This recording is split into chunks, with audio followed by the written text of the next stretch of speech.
Hey, what's up, folks? Welcome back to On Texas Football. Time for the Friday live stream. I'm lifetime Longhorn Rod Babers, joined by fellow lifetime Longhorn CJ Vogel. You see the big M in the background. Yeah, awesome. The man got boots on the ground, CJ. That's right. And, of course, the estimable Jerry Hamilton joining us as well. And he's also on the road, by the way, people. He's also on the road. We'll get some details about that. But you know how this works. The Friday live streams are a little bit shorter. So get them in. All right, fast as you can. Get the questions in. We'll address as many questions and comments as we can. Super Chats jump to the front of the line. You can interrupt the show at any time. As you can tell, I'm excited. I'm giddy. I'm sure y'all are excited too. We're talking Texas versus Michigan. And we're also going to get into some other news, notes, and nuggets of the day. I know a lot of y'all buzzing from that Xavier Worthy performance last night with the Kansas City Chiefs.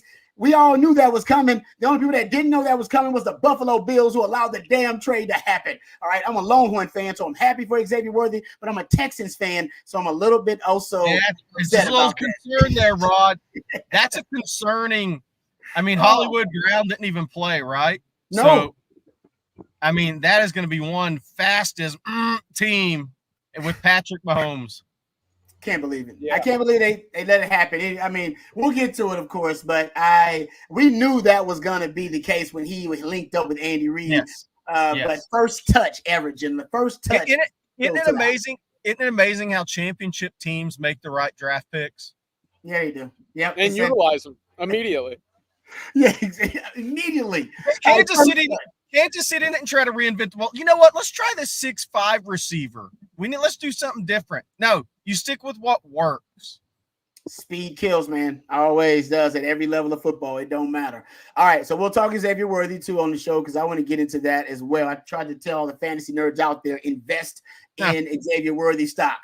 But let's get right to it, gentlemen. I want to start with my man CJ because he's on the road. I will get to Jerry and tell you what Jerry's at as well. But CJ, you did some traveling today, man. Planes, trains, and automobile style. Yeah. You actually had something go horribly wrong during your trip.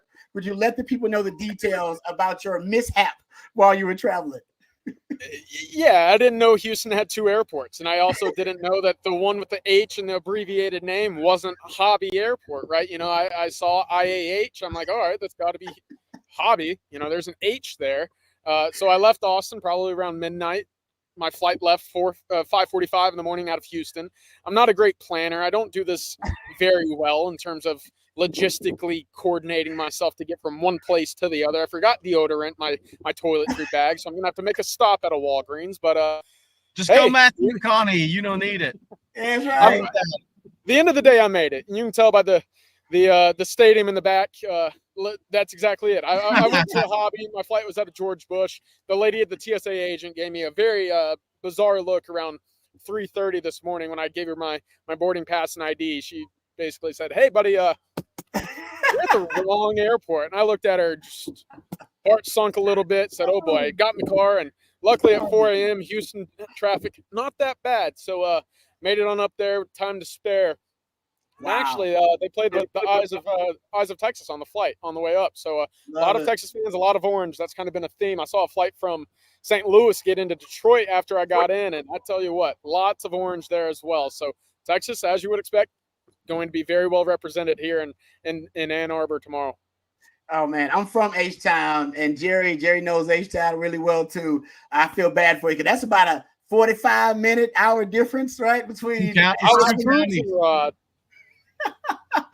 Well done there. Yeah. Hey, I'm glad you still made it on time. That's tough. Well done there. All right. So, Jerry, you are also out amongst the people. You're not in Michigan, but you out getting eyes on some recruits. Where are you right now? I'm at actually doing this from a Miller's Ale House in Jacksonville, about 10 minutes from Mandarin High. I'm going to head back over to Mandarin High about 4 p.m. East Coast time, do a sit-down interview with Jamie French, which will play here. A video interview with Jamie French about 4:30. Weather permitting, will be at his game tonight. Weather's kind of iffy down here, but I drove in from Savannah this morning. And I'll tell you the mistake I made, guys.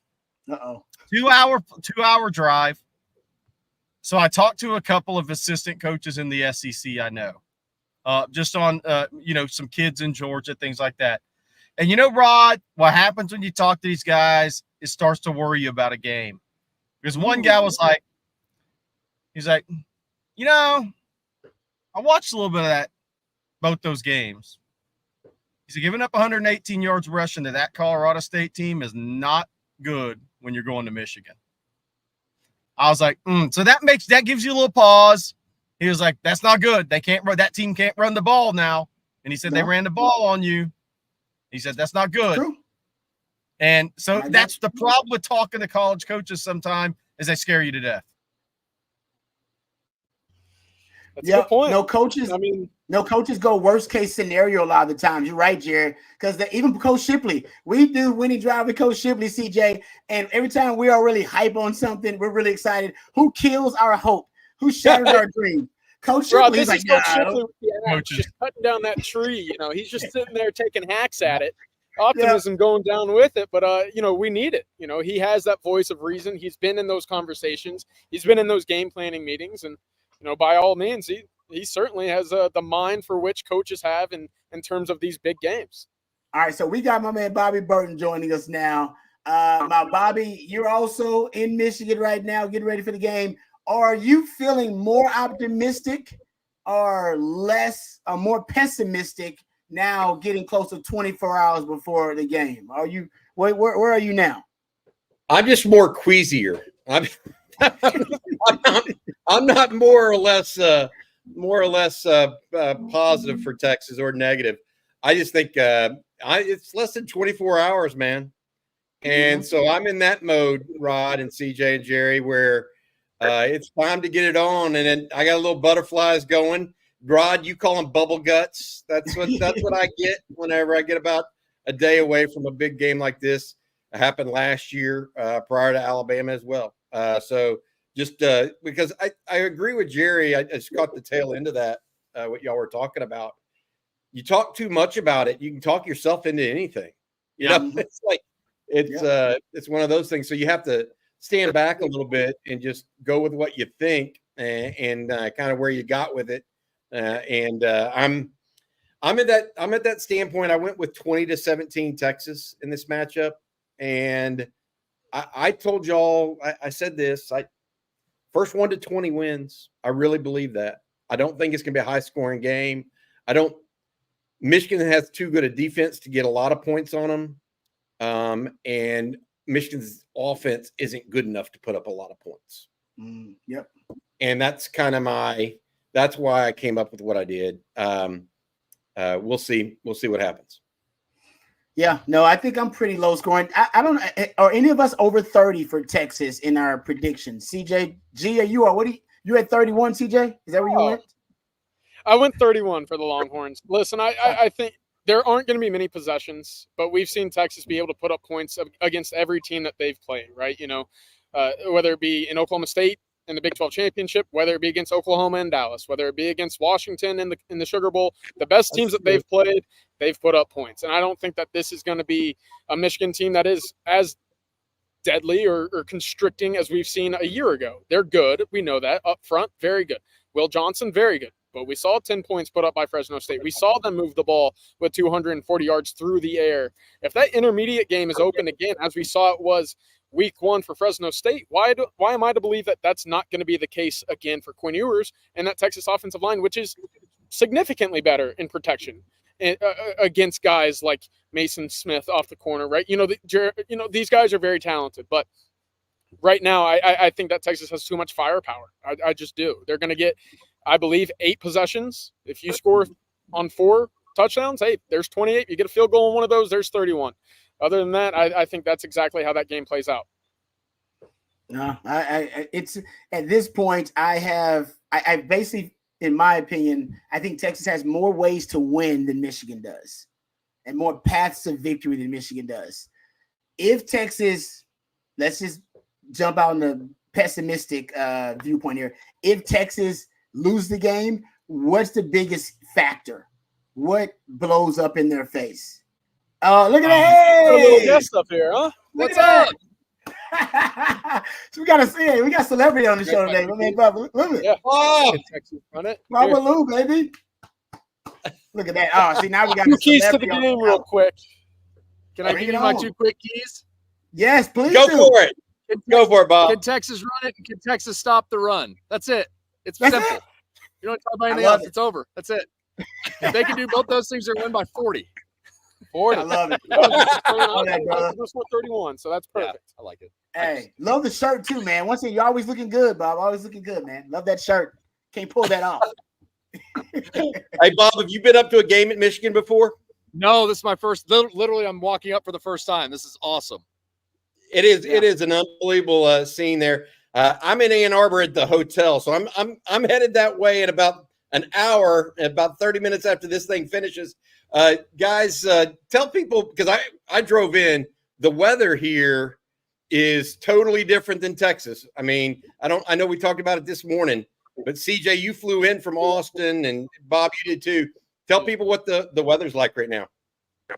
It's nice. Awesome. Nice and overcast. I mean, it's going to be interesting tomorrow. There is a breeze, and it does pick up at times. I don't know if that's going to be an issue. I don't know if it swirls in the big house, but it is noticeable. And hey, yeah, I talked to somebody this week that said late in the week that said Texas started talking about that stuff because it's going to be 50s probably in the morning tomorrow morning, 40 when we wake up, and then in the 50s, and then if that wind starts swirling, you got to make some decisions on first and second quarter, which way you want to go, all that kind of stuff. I think the interesting thing, I don't know if y'all have been here. The really interesting thing is how unassuming the stadium is from what you would think it would be. Like you're just kind of driving on a road because it's sunk into the ground. Yeah. And it just kind of pops up. Yeah. It's really interesting. Yeah. Yeah, it's a bowl. It literally is a bowl.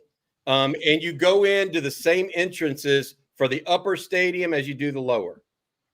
And there's no wiggles or anything like that. You enter and you're like on row 40. What does that mean for the sound?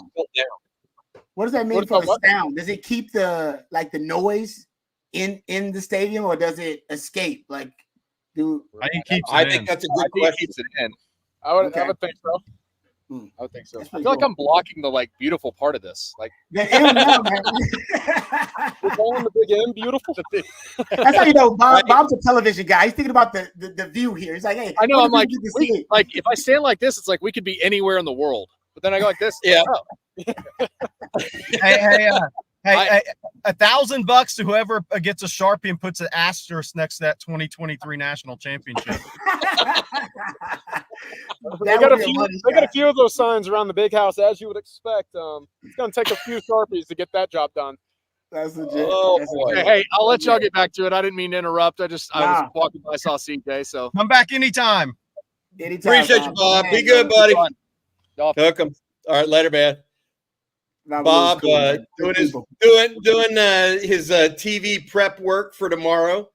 He's the sports anchor, local Austin affiliate. For those of you guys outside the Austin viewer area that join us here on Texas Football, Rod, what did you say about as we get closer, whether or not you're feeling better or worse on this game?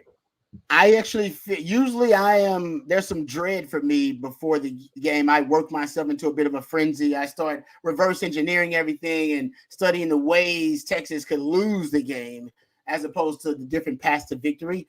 But I think right now I'm more optimistic than anything. I think Texas just has more paths to victory than Michigan. Michigan's got to run the football to win. If they don't run the football, they cannot win. And right, we know that. And for Michigan, they have to find a way to pressure Quinn, and they have to put pressure on Quinn, consistently throughout the game when he's throwing the football. If they don't do that, that defense, I think, could end up, getting cooked a little bit in that second. Hey, Rod, you know what? Joel Klatt said something that I thought was tremendous on his pregame or on his preview. Mason Graham and Kenneth Grant were only asked to play about 30 to 32 snaps a game last year. They're going to be asked to do that more. Chris Jenkins in the NFL. Now, they have some really good young players, but are those guys ready to eat those snaps? Yep. You're going to have to ask them to play more than 30, 32 snaps on Saturday, more than likely. And they didn't have to do that many times last year. Each of them played in the 40s in the opener against Fresno State.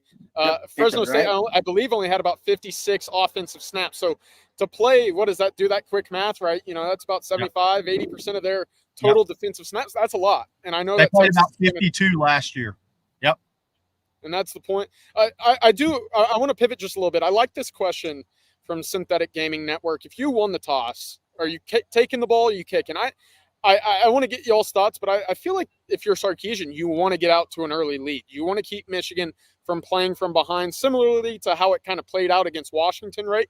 Texas, although getting the ball first in that game, I don't think ever felt like they had control. They were always fighting to keep up with Washington. If you were able to do that against a Michigan team that likes to dictate time of possession, to me, that's, an easy path to getting ahead and controlling the narrative of what the game will become. But let me get y'all's thoughts on that if y'all don't mind. I think you should just score first, however that is. Score first. However, I don't care how it happens. And sometimes that's taking the ball. But Coach Shippey's big on that. I'll give you guys a stat. Weeks 0 through 1. Y'all know the winning percentage of the team that scored first in college football? 82%. 82% win percentage for the team that scored first in college football, week 0 and week 1. Led at halftime, you had 89% win percentage for teams that led at halftime. Score first, lead at the half. I am with you, especially on the road, man. I like it. That's where I would go. I'm the same way. Texas needs to get out front, in my opinion, because then there's some Rod. You call them force multipliers, right? Where if they get out in front, well, then maybe Michigan, especially by 2 scores, say Michigan starts wondering, do I need to start throwing the ball more? And you make them one-sided in either direction like that. I think it changes the calculus of the game in favor of the Longhorns. Yep. Now, last year, Texas scored on just 4 of their 14 opening drives, scored a touchdown on 4 of their 14 opening drives. Obviously, they punted on their first drive against Colorado State. So 4 out of 15 of their last 15 opening drives have they found the end zone. If there's ever a time to find a 5th, I would say it's tomorrow at 11 a.m. Yeah, that Sark opening script. I don't know if it's ever been more important than it'll be tomorrow night. And Sark's big on that opening script. Oh, by the way, since 2022, teams that lead at halftime, teams that score first, 67% win percentage, lead at halftime, 79% win percentage over the last 2 years. So just want to throw that out there. All right, we got a super chat from UT Boy. UT Boy, what's up? Appreciate you and all of your support. He said they have 0 depth, Michigan, 0 depth. I'll just say this about Michigan. Michigan's not. They're not as talented as Jerry as some of your other previous national championship teams. Right. Now, this team lost a lot, of course, but even that team, if you look at their blue chip ratio, they were hovering around 55%. Development was their major calling card, right? Development and the unique element of hardball football, which even Sark talked about. And you brought this up, CJ. When was the last time Texas or even PK faced an offense like this? Maybe you got to go back to Stanford in his times in the Pac-12. So the unique offense allows them to basically evaluate and recruit very unique athletes for their unique offense and just develop those guys at a high level so that they can execute their brand of football. So you don't always necessarily need the best player at this specific position in the country because they're playing a different style of football than probably 89-90% of football teams at the college or the pro level. The thing with Michigan is, and Harbaugh did an amazing job there. There's a couple of things. Coaches always know when to leave, don't they? By the way, isn't that kind of funny?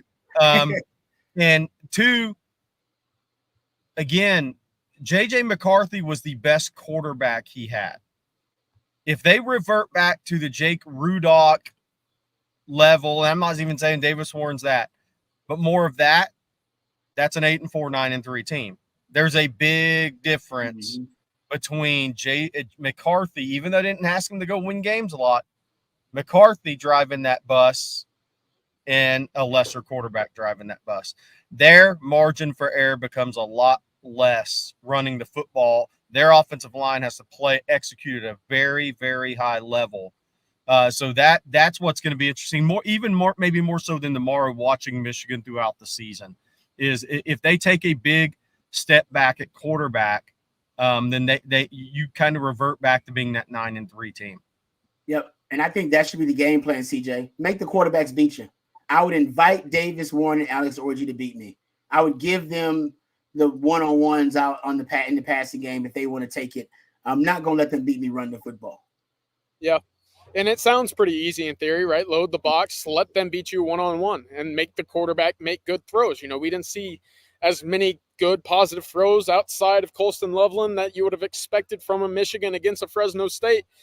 But Michigan knows this, right? They got smart head football coaches over here. They got smart guys in their building. They understand that what Texas is anticipating coming into this game. And for Texas, it is stopping the run. You know what Michigan's probably going to do?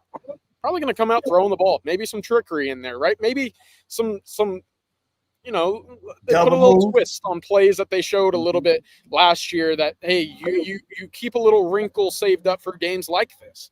Because the game plan, of course, for Texas and everybody who's discussing this game is if Texas stops the run and Texas forces the pass, what does Michigan do? Well, I'm sure Michigan's got a plan for that. And I do think maybe the plan to that is just to come out completely opposite of what most expect, right? It's called fading Vegas. Everybody's or fading the public. Everybody's got you doing one thing. You fade it more times than not. You have some success there.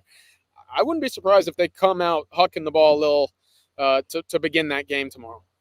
Yeah, I mean, you break tendency in big games because all coaches do extra prep for big games. Sark has admitted it this week. He's admitted, like, hey, we did extra prep. I put extra plays into our training camp, basically our training camp plays and our install to make sure these guys are ready for Michigan.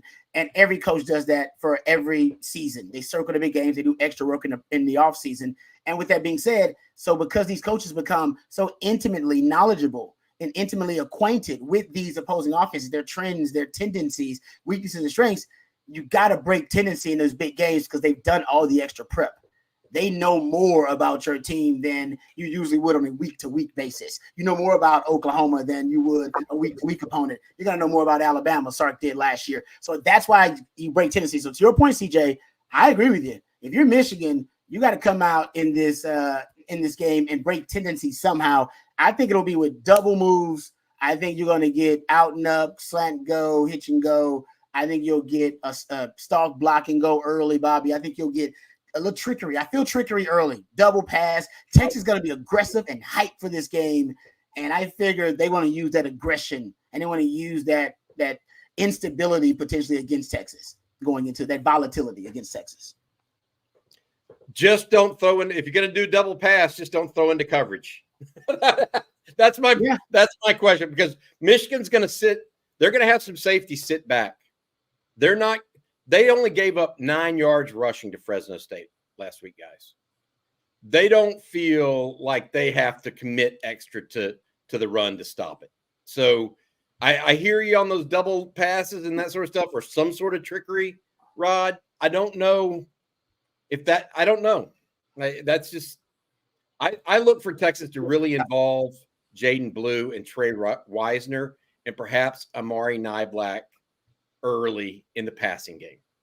That's what I'm seeing and thinking of how Sark needs to get those linebackers out in space more and more so that they're constantly worried about that. So then, Rod, you went into this. I think you went into this a little bit in that you said Sark has to open up and play pass first in the first half. Yep. Because that'll set up the run. If those linebackers get used to having to see Jaden Blue go in motion and take a swing pass for 8 yards, that's going to help. If you're in the pony package, Trey Wisner hitting it up the middle for 8. And I think I hear you on the trickery. I'm in that space where, man, they got to do something. Don't know if it's a double pass or something. I don't know what it is, Rod, but I know they got to get the linebackers vacated. That's why the horizontal passing game is going to be extension of the run game early for Texas. I agree. And you get linebackers out. Like they can choose, little tidbits from games that he watches. There's probably no better game to watch to attack linebackers than what Kansas City did last night, right? What did Rashee Rice do? He only caught about 8 slants over the middle of the field, in which he was able to extend 5-yard passes down the field in about 10 to 15 to 20, and it was consistent, right? It was all night. A little Texas route, a little juke, a little, it was easy. It was easy pickings. It's not a hard throw, but it attacks linebackers, and it's one thing that Texas could easily do with the Silas Bolden in the slot against the linebacker and Isaiah Bond against the linebacker in the slot. It frees up what's to come on the outside as well. But hey, I think that's one thing that, if you're a late night guy watching football, you pick up on some things. That was a great opportunity to pick up on how to attack some linebackers right there in space. If you're going to attack linebackers, the best way to expose them is empty formation. You spread everybody out, and literally you can expose where the vulnerability in the coverage is and where the matchup is. It'll probably be a linebacker up against either a Nye Black, you're going to put him in there, or a Jaden Blue, or somebody in that slot. So empty formation early. I wouldn't doubt if you break out that 10 personnel package. I've talked about that red package that he used at Alabama when he had 4 first-round wide receivers. I think it would work against Michigan. What you're trying to do is find the matchup advantage, and they don't have 5 Will Johnsons. You just got to figure out where you have the best matchup potentially in the passing game. So I think Texas should be pass first. You go in there and you run it against Michigan. I think it could be a long day for the Texas offense. I think you start off with the passing game. Yeah, and you could easily flip that game-style conversation around, right? You know, how many times does Texas play a team that runs the football with Michigan with this kind of physicality? Not much. How often does Michigan play a team maybe outside of Ohio State that throws the ball and has this type of speed as a Texas? The answer to that is also not much. So, you know, it does even out. The question again for Texas is how do you balance a team that wants to own that time of possession when you like to go fast and when you like to get a lot of snaps in? That's going to be a big juggling part for Sarkisian tomorrow. All right, before we move on to some more questions here. Oh, sorry, go ahead, buddy. I had a question for you, Rod, before we go to that. I was listening to Urban Meyer break down the Texas-Michigan matchup on Big Ten Network, you know, because that's what people like me do at 1 o'clock in the morning when can't sleep. And one of the things that Urban Meyer came up with, he felt like Texas would face 2 different types of offenses: a pro-style spread when Davis Warren is the quarterback, and an option spread, college-style option spread when Ashton Orji is the quarterback. Little Denard Robinson. Yeah, he said this. He said that Texas, in both instances, needs to find a way to double Colston Loveland. Because he thinks Colston Loveland is the only receiver Michigan has that really gives anybody any issues right now. And Rod, before you answer that, we were talking about this morning to add to that. Another part that Urban Meyer was getting at with that is, yes, you're taking Colston Loveland away, but the bigger thing is you're making a Davis Warren go to a second and third read, which may be even more important. So Go ahead, Rod. And making him, go to let's be frank, a less effective target. Colston Loveland's the guy they run the offense through. 9 targets in the Fresno State game, caught 8 of them. 4 of those went for first downs, another one for a touchdown. They got 6 passes, I think, of 10 yards. I believe 6 passing plays of at least 10 yards more, and he is responsible for 4 of them. All right, so he is the passing game pretty much. So I would try to figure out a way to put your best DBs on him. If I can figure out a way to get Jahdae Barron on him as a nickel or a safety, I would get that done if I were the coaches. And I agree you're going to see an option. I've been saying all week, if I'm Michigan, I run the option against Texas. Yep. I've been saying all week, I run the option with Orji. Texas versus Kansas. Y'all remember those couple of plays they ran the option? Caught Texas by surprise. Nobody practices the option anymore. You don't have time to practice the option. Nobody practices against it. They probably brought it up in a meeting or 2, little walkthrough, but they didn't practice assignment football. Nobody does. If I'm Michigan, what's wrong with breaking out assignment football against them? We all going back to high school days. That will close a talent gap real quick. Assignment football. So I agree with Urban. I think you're going to see it. But Mike, I'm not really worried about Davis Warren being able to throw the football downfield. I just don't think he has the ability to throw into tight windows. I am worried about the running game and Orji potentially as just a option quarterback and them throwing double moves and pop passes and things that will occupy the eyes of our second level defenders and challenge their discipline in their technique. So I actually worry about, because that's something I think that I would have done against Texas. I'd break out the option. Why not? Rod, when you play a running quarterback like this, Texas had success last year against Jalen Milroe, right? And maybe against Devin Neal, you did get bit a little bit with that in that Kansas offense, right? That option. But against the Milroe, a guy who can run the ball, and I know he's a little bit different than Orji because whenever he is on the field, it's more of a direct and designed run attempt. Yep. Per se. What's the difference between a secondary member? You know, how do you not get lulled to sleep, but also give a little bit of help in the run support depending on the quarterback situation, knowing that, hey, I've got to make sure that my guy is covered, my responsibility is taken care of, but at the same time, I know that the ball is most likely not going to go my direction here. Yeah, if you're in zone, it's easier because zones, you always got eyes on the QB, so it's easy to determine breaking the pocket when he's scrambling. When you're in man coverage, and truly that's when you're vulnerable to a quarterback scrambling, making those kind of second reaction plays because your back is turned, and that is your top priority is your man. You can't just leave your man because you hear the crowd and you assume the quarterback's broken the pocket, because if you do, that could end up being him extending the play and making a big play. So if Texas is going to be a man, if he poses that kind of threat, and I don't think he's Jalen Milroe because I don't think he can throw on the run deep. Jalen Milroe had a great, beautiful deep ball. And think about Jalen Milroe. Remember, guys, they only had 3 design runs. We all asked the question in the postgame, why didn't they run him more on design runs? He was doing really good scrambling, but no design runs for him. And that was early on, obviously, with a new offensive coordinator. Or he's going to have design runs. Matter of fact, he'll have more design runs than scrambles. So that's the biggest difference in the way they're going to use it. And I guarantee with those design runs, they'll have pop pass opportunities where, you know, he's behind the line of scrimmage and maybe running some type of zone read option and get a chance to pop it to Loveland. So Loveland, I would bracket or double Loveland or try to get Ja'Day Barron or one of my best coverage guys on him from the get-go. I wouldn't allow him to get going. He's an NFL caliber tight end. He's the real deal. All right. Before we get going here, before we continue, I know we're on our Friday live stream, so it's a little shorter than the most. Let me thank our good friends over at 40 Acres Apparel. I'm wearing mine right now. Bobby's got his on. Jerry's got his on. My man CJ's got, and everybody's in icy white except for Jerry. Hey man, we're icy white on the road. Yeah, no, I don't have the 40 acres on because I've got our Beyond Texas Football shirt I wear into schools when I go in on. Oh, okay, there you go. So that's why he's not icy white on. Yeah, like the rest of us.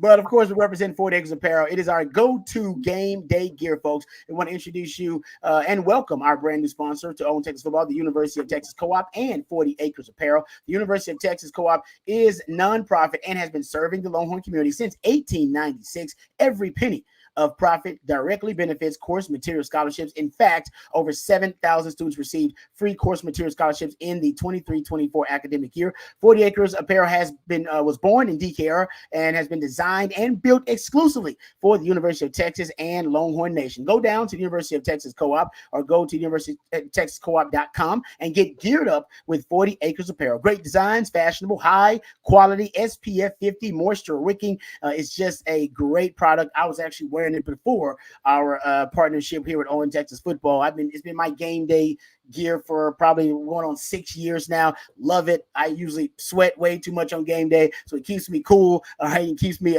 from sweating. And also, I tell you, folks, it is fantastic. It's got great designs. I always get compliments anytime I wear my 40 Acres Apparel, and you will too. 40 Acres is a proud sponsor of the course material scholarships at UT, so we thank them for their sponsorship and their support here of Owen Texas Football. All right, let's get to a couple of the questions. Oh, we got a super chat from Justin Yarbrough. Thank you, Justin. We appreciate the super chat. Said between PK and Coach Nansen, they will figure out how to slow down or stop the run. There wasn't a need for major in-game adjustments last week. I'll throw this to you guys because this is something that my man Matthew brought up that's been a topic of conversation among the fans.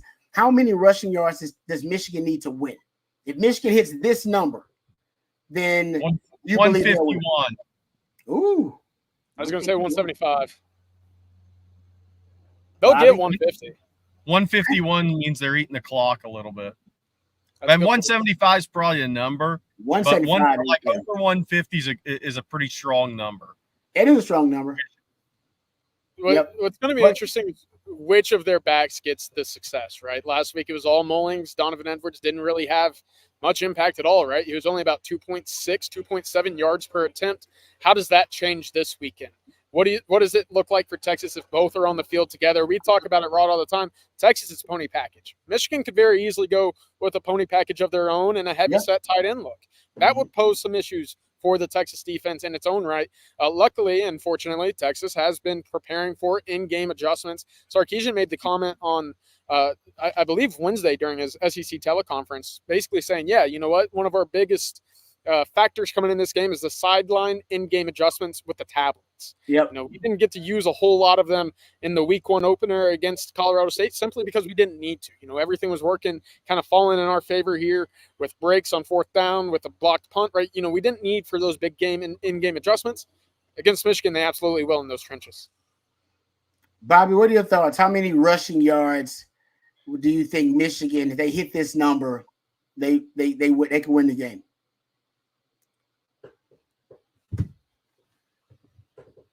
Bobby's. Yeah, okay. Rod. For me, it's not about a number. For me, it's about a how and a when. If Michigan can control the line of scrimmage and get 4 and 5 yards on first down regularly, that changes the complexion of the game, because then they can do little rollout passes for 3 yards and get a first down. Yep. If Texas can keep them, who was talking about Brian Irwin? Brian Irwin was talking about rush efficiency. Yeah, like you could have 4 rushes, one of them for 16 yards, and then you could have 5 rushes, one of them for 16 yards, and then 4 others for a yard, and all of a sudden you're averaging 4 yards a pop, and you go, we did okay, but actually you had 4 out of 5 runs that weren't productive at all. Mm-hmm. I think they got to work on Michigan's run productivity or run efficiency not being 50%. They need to make it in the 25 to 33%. So it's not about total yards for me as it is every time Michigan hands the ball off. They can't be getting 5-6 yards. It has to be, maybe they pop one for 15, but the next time it needs to be 2 or 1. Yeah. Right? And so it's not, I could see a situation where they run for 175, right? Or 200, maybe even, but can't control the clock in the game, which is what CJ's point, I think, was. That's the whole deal. Bobby's first down run defense. I'm on that. I've been saying it all week, and I'm not backing off. If Michigan has success running, if they're getting 4 and 5 on first down, then they can start to go boa constrictor on the clock over the course of a game. And then if they get 160 rushing yards, that may be enough for them because the possessions go down. If they're winning on first down running the football, then they can only run it for 3.8 a pop in that game, but they're controlling the game. And then they put pressure on you offensively to feel like you have to score on every possession. If they start to limit the possessions, first down run defense is everything for me for Texas tomorrow. It really is on defense. I think Jerry's right about that. I agree with you. And to your point, Bobby, I believe that the statistical kind of the analytical model that you're talking about is success rate. Success rate is basically on first down, you get 50% of the yards needed to convert on first down. And on second down, if you get 70% of the yards needed, that's a positive gain on second down. On third down and fourth down, 100% of the yards needed. So you're talking about success rate. If Michigan has a high success rate on first down, that's bad news. That's what Jerry's getting to. Because then the playbook is wide open. You want to shrink that playbook. Michigan's playbook when they're in second and long and third and long, man, that thing is thin. But if they get second and medium, third and short, oh man, that they got the whole playbook to work with pretty much. That's what you want to do if you're Texas. No, good stuff there, guys. It's 420 somewhere. You damn right it is. All right, he has a great question here. Thank you for the super chat, 420. Appreciate that. Says CJ, have a drink on me while you are in Ann Arbor and rile up some Wolverine fans on the game. He says, I think Gunnar Helm has on offense and Ethan Burke on defense will be the under the radar X factors to push Texas to victory. Oh, I like that. Gunnar Helm. Mm-hmm. Yeah, they're too worried about defending all these weapons Texas has on the outside. They just forgot all about Gunnar Helm. Left them in man-to-man coverage with their worst defender, and Gunnar Helm eats. I like that. That's good stuff there. I like the focus on both of those position groups, right? Bobby, I heard you mention Amari Niblack earlier. I've been kind of on the mindset that he might be a guy that sees extended snaps, maybe some targets vertically down the field. Texas didn't showcase him a whole lot week 1 against Colorado State. And why should they? That you save him for a game like this when you go into that big personnel grouping to utilize that speed vertically with the mismatches. I love his opportunities of what could be, a breakout opportunity for him for the Longhorns tomorrow. On the other side, Barron Sorrell is the guy that I look at on the edge. I think he's the guy that Texas trusts the most in the run game. at the edge spot. They spun him inside in that bare front a little bit as well. So if that's the case and you try to keep your edges on the field to maintain pressure on the quarterback while also playing the run, Barron Sorrell and Ethan Burke have to have big games because they are your most experienced. They are your biggest bodies at that spot, and they have the most production. I like that. That's a good one there, CJ. That's a good one about Barron Sorrell because he's in terms of their edge guys, I think he's probably the most consistent against the run. All right, before we get to more questions, let me thank our good friends over at Flat Creek Estate Winery. Did you know the most awarded wine in Texas, folks, is actually the vineyard closest to Austin, Texas? That's right.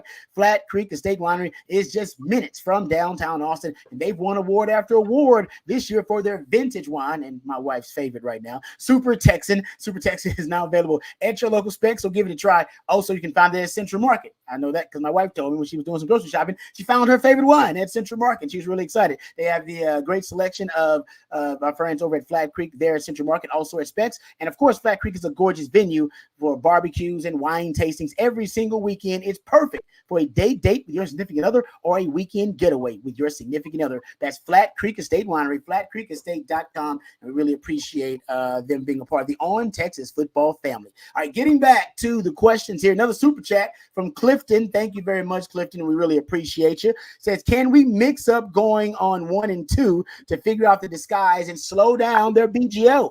Also, their D has to prove it to us this year, not off last year. Yeah, that ball get off. That's a good point there, Clifton. You should be able to try to mess with their basically with their internal clock and with their timing on some of their blitzes and pressure packages, because they're going to be bringing a lot. So that's a good point, Clifton. I bet they will throw some stuff out there, Jerry, about the cadence being a little bit different for Quinn, trying to recognize, maybe going off some, I don't know, maybe they got some silent count in there, throwing it with it too, to try to get Michigan offsides or at least to slow down that pressure that they're bringing. Yeah, no, I totally agree with that. I think look, both of these teams held a lot back last week, right? I mean, Fresno's a better team than Colorado State. They were good at Michigan, got a better test. And there's a reason Fresno State won 9 and Colorado State 5 in the same region, okay, against a lot of the same competition last year. Both those teams held a lot back. So we're going to see who really brings out the tricks this week. But I think early in this game is going to tell us how many tricks people have to bring out, Rod. I know it's about breaking tendency. I think the offenses normally are going to be the tendency breakers. Yep. If Michigan gets pressure without bringing an extra number in this game, then Wink Martindale may not blitz as much as he ideally thinks he has to. It's true. He's not just going to blitz for the sake of, hey, I've got to get to my 45%. That's going to depend on Texas offensive line if they hold up against the Michigan front. If Texas which they should. This team has a lot of experience. They have a lot of talent. Both sets of guards have to play better. I think Cole Hudson had the best game of any Texas guard by far last week. He may be the best guard in the game this week, but both sets of guards need to play better this week, Michigan's and Texas's. So, look, if Michigan can get pressure, if they're disrupting Quinn and Sark's rhythm with just their front, I mean, they'll occasionally bring some numbers, but he's not just going to bring numbers for the hell of it if he doesn't have to, Rod. That's not the way it works. So, I'm very interested to see who cracks first early on the line of scrimmage. Yeah, that to me is going to be the telltale sign. Because look, same thing with Texas defensively is, I think that first drive you're going to see how are we going to stand up to Michigan when they want to run it with our front. Well, if Texas stands up well, then you can have some fun. You can have some fun with it, but you don't have to overcommit yourself at the same time to where Davis Warren could get lucky and hit a deep ball on you, and the 7 points could be a difference for them. I think the tendency breaker on defense who cracks first is going to be who has some issues that they didn't expect. Yeah, that's a good point, because I anticipate Michigan playing with a light box, right? If they basically have to run, right, yep. Bobby, they have Tavondre Sweat and they have Byron Murphy. Last year, Texas led the Power 5 in rush defense with a light box. They allowed less than 4 yards per carry, playing with a light box. Well, because they had 2 war daddies on the defensive line. Michigan's got that, and they got NFL defensive end. I wouldn't doubt they play Texas with light box, then devote bodies to defending that pass game and all those weapons they got. that may be the way they start out too. So I agree with you, Jerry. Then, hey, force us to adjust. If you force us to adjust, because Michigan needs to have numbers to gang tackle on the horizontal passes, exactly, which is extension of the run game. They have to have their numbers out there to gang tackle in those situations. So for Michigan, it's imperative their defensive front wins tomorrow. Imperative. Yeah, and I want to get them going east and west. My prediction, CJ, you'll like this.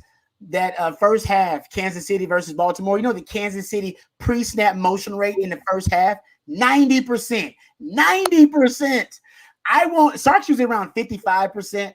He should be at 80, 85% in this game. He should have even with young player, even with inexperienced players, Rod. Yep. In that offense. Even with the inexperienced players in a different environment, you need that pre-snap motion, man. You need Michigan running east and west. They asked Mike Zimmer recently what he hates most about modern offensive football. You know what he said? Pre-snap motion. He said, it changes my strengths. He said, my players have to communicate pre-snap, even at the time of the snap, gets us out of position, messes up our leverage. Pre-snap motion. I'm telling you, it's my most underrated cheat code in football today. I hate it too as a DB. I can tell you, I hate it right now. It won Kansas City the Super Bowl a couple of years ago because teams couldn't adjust to it. I'm telling you, use more of it, Sark, more of it. He's too conservative with that stuff. I like it. They're at 70% whenever Quinn and the first offense were on the field week 1 against Colorado State. So that gives you a little bit of an idea of how often they used it already so far this year. Quick change and conversation here.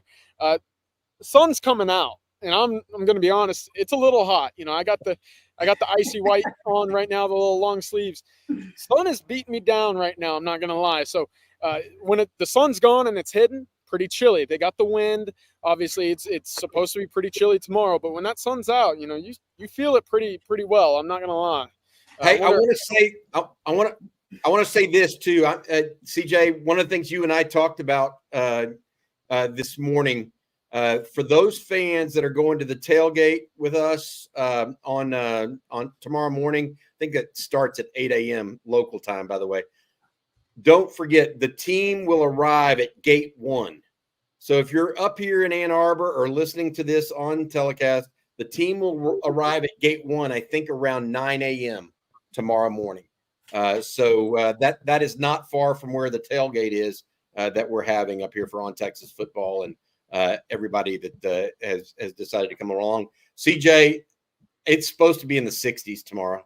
I was talking with someone today here in Ann Arbor before I got online here, and they said that it's unseasonably warm. It's actually supposed to get warm. It's unseasonably cool. It's actually supposed to get back and get hot again this afternoon, or not this afternoon, Monday afternoon.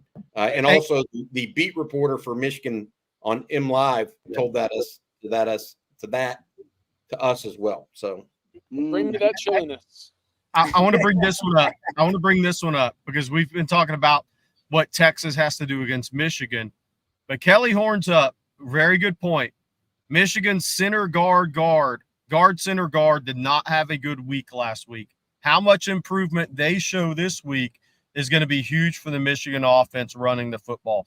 They did not look close to the Michigan center guard last year.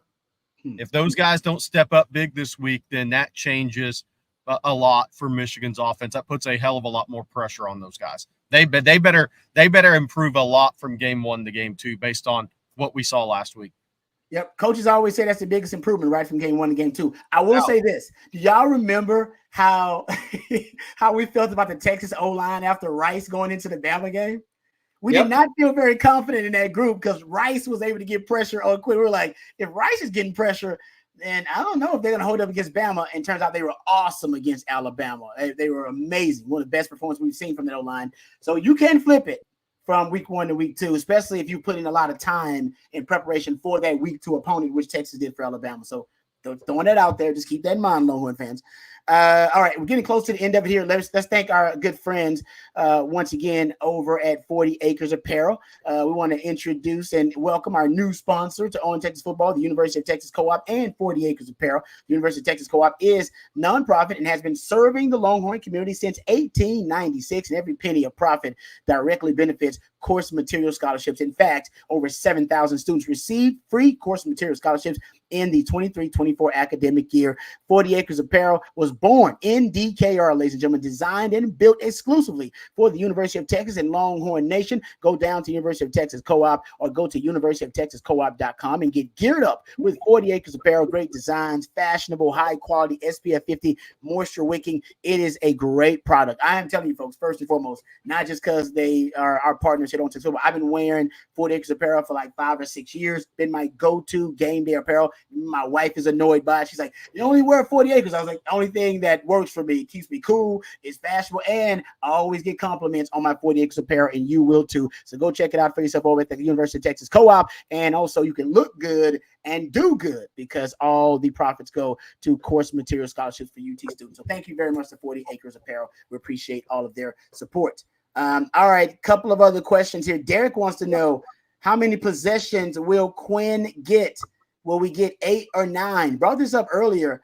CJ, I believe CJ said 8 or somewhere around there. They won't get many possessions, guys. There won't be many possessions in, and that's part of limiting Sark's blueprint. I always say Sark's offense is kind of, there's a Golden State Warriors in their prime field of Sark's offense. There's a run coming. You just don't know when it's coming.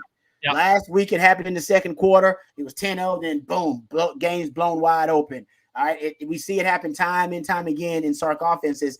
When you limit the possessions, kind of how Washington did, you can limit that run or you can neutralize that run. To me, that's why Sark needs more possessions. That's why you need a turnover. You're going to need a takeaway in this game. You're going to need something like that, right? The offense can feel disjointed. It's like it's not running. You know what I mean? It's like your car got bad gas that day or something like that. You get my point? It's like it's one of those things. And I do feel that way, Rod, that Steve Sarkisian has got that. Look, I think a minimum of 8. I would love to see Texas do something where we get 10, 11, and we make this an offensive game. If Texas makes this an offensive game, there is no doubt who it favors. Yeah. No doubt.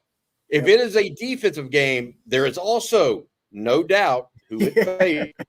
That's true. I mean, the question is, what happens if both sides have a little bit of success, right? And that's when we have a ball game, I think. Yep. It could look more like an NFL game from that standpoint than a college game. Like last night almost. Like last night. It was a 20-20 game. Yeah, it wasn't like the scoreboard didn't light up last night. Yeah. But both teams move the ball, you know. If it's that type of game, that's kind of what I'm expecting. Both teams are, I think they're both good teams. All right. How about this one? I know we're getting close to the end, so we'll get a couple of more questions. Kevin wants to know, does Will Johnson travel or stay on one side of the field? And then stuff that I've watched, he's mainly on one side of the field. I don't see him traveling much, like shadowing. I should say shadowing means you follow a receiver around. I've not seen that. I know he did that last year, though, a little bit in the Ohio State game, if I'm not mistaken. There were times where he followed like Marvin Harrison Jr. around. I think so I'll admit I haven't done enough research, Kevin, to give you a definitive answer on that. I think it is possible that he could travel with Texas. I'm not sure exactly what's going to do. CJ, you might have been watching a little bit more film on that than me and noticed that. Yeah, last week they didn't move him around to shadow at all, and I don't think that's part of their game plan. Last year they did it with Marvin Harrison, obviously, but he was in the conversation for being the best wide receiver in all of the country, and that's obviously a high emotional game. So I don't expect it tomorrow. I bet he sticks on one side, and you see him in that defense kind of stick towards their zone kind of scheme with him manning down one half of the field. Right. Hey, we got some Michigan fans.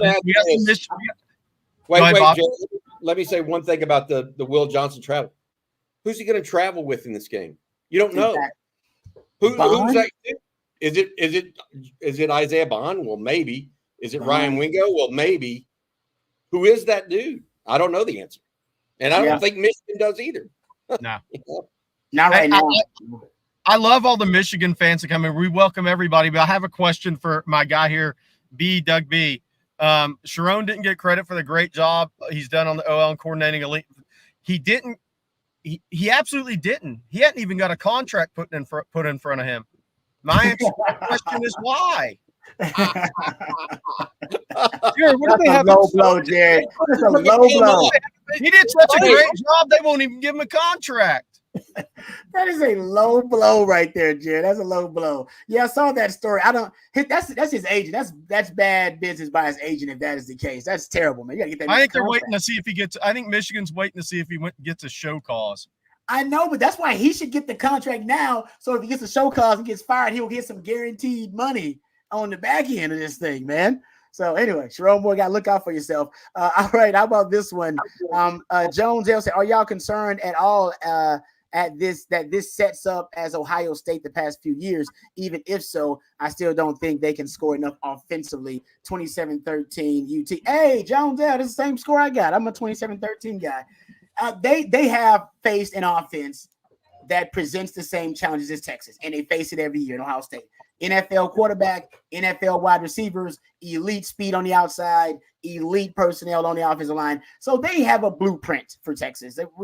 So Longhorn fans, I know we talk about how they lost a lot of attrition and how they are not the team last year, but they defensively at least. They have a way, at least a game plan to match up against a team like Texas. This won't be unfamiliar to them. That's up. So I get that. Is Sark a better play caller in y'all's opinion than Ryan Day, though? Is he a little bit more pro-oriented than Ryan Day? Yes. I would give him the benefit of the doubt. Yeah, I'd say yes. Yes, and he's got better facial hair decisions.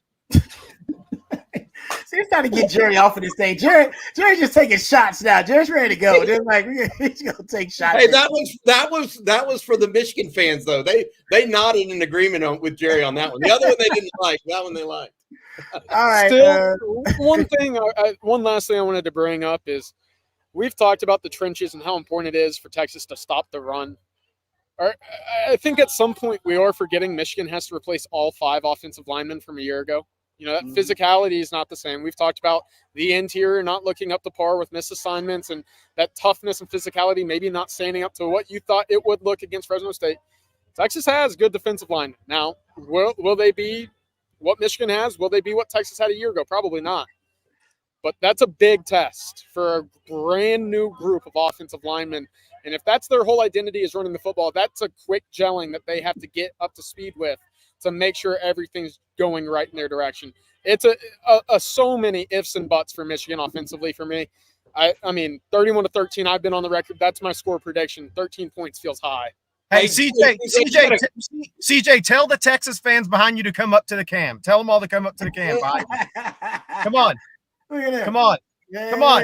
hey, Come on. Wave them over. Wave them over, CJ. Come on. Let's get Come on. We get some score predictions. Are we gonna get some score predictions here from the guys? Look at this. Look at it. Look at these dudes. I love Jump it. in the camera. Jump in the camera. Come on in. What do we got? What's up, guys? Y'all doing all right? 21-24 horns. I like it. 24-17 horns. 41-28 horns. 41-28. Yeah. A lot of points. I'll defend the over tomorrow. Yeah, 100%. Yeah, I like that. I like 38. Where'd you guys come in from? We coming from all over. Dallas, Austin, New York. Awesome. Awesome, guys. Y'all, you guys go enjoy yourselves. Good luck with everything. Thanks for stopping by. Welcome. Welcome, guys. Y'all be good. Nice. See? That's fun stuff right there. Hey, I had lunch today, guys, with some a couple that me and my wife have been friends with for 30 years. He's coming in from Dallas, right? We literally, as we were driving in, I pulled in front of him on accident. Not on accident. I pulled in front of him on the freeway, and he says, "Hey, are you in this car?" Blah blah blah, and we ended up talking. But people from Texas, from all parts of Texas and all parts of the country, coming in for this game. I've got a number of texts out. Jerry and CJ, to your point, this is what it's all about. This is why you play these games.